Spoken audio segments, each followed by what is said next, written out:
TV 11 News starts right now. Good Monday afternoon. It's good to have you with us. I'm Adam Atchison. And I'm Lindsay Boach. We're taking a live look at the U.S. Capitol in Washington, D.C., where an agreement is on the table to possibly end the government shutdown. Votes are beginning now. The shutdown has now entered day 41. And take a look at the clock here. This is the longest in U.S. history. And yesterday, the Senate advanced a bill that would fund the government through January in exchange for a vote on extending Enhanced Affordable Care Act subsidies.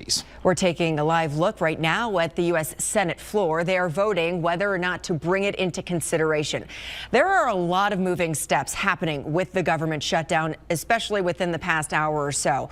We have team coverage for you this afternoon. Let's turn to actually Josephine Sage, you see is on screen. She's going to be sharing details about the individual effort in our community to help people through little food pantries. Let's go straight instead to Aaron Vidito, who's joining us from the 11 Alert Desk. U.S. Representatives, Aaron, are now getting ready to head to Washington.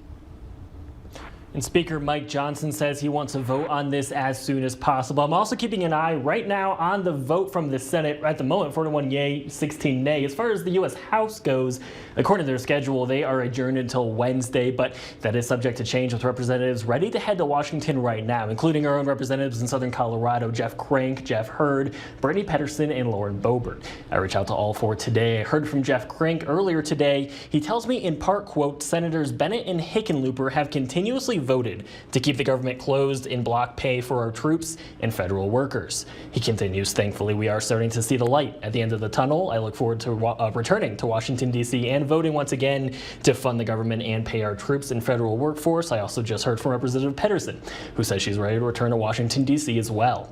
Now, healthcare has been a key point for Democrats for the government funding, and it's not included in this proposed bill being discussed at the moment. For Senators Michael Bennet and John Hickenlooper, they say that is a deciding factor. They've both voted against advancing this so far. I reached out to both in response to Crank's comments. I have yet to hear back on that. But yesterday, Hickenlooper said healthcare is something he believes needs to be addressed right now. And today on the Senate floor, Senator Bennet spoke, and he said he believes the cost of health insurance for Coloradans could increase by as much as 400% if action is not taken. That's thousands and thousands of dollars to a typical family that just doesn't have that kind of money.